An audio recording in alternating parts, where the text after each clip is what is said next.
ప్రారంభించినప్పుడు 150 మందితోటి Janasena party register చేస్తే చచ్చిపోవడానికైనా సిద్ధపడతాను కానీ వెన్ను చూపులు. చాలా మంది ప్రమాదాలకు గురవడం, పాండమిక్ సిచ్యువేషన్ లో కూడా చాలా మంది రకరకాల ప్రమాదాలకు గురయ్యి ప్రాణాలు కోల్పోయి మన కోసం తపన పడ్డ వ్యక్తులకి, వారి కుటుంబాలకి అండగా ఉండాలి.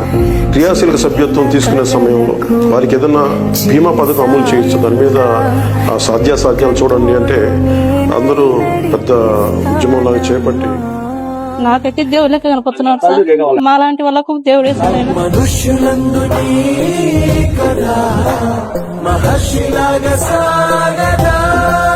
కొణిదెల పవన్ కళ్యాణ్ అనే నేను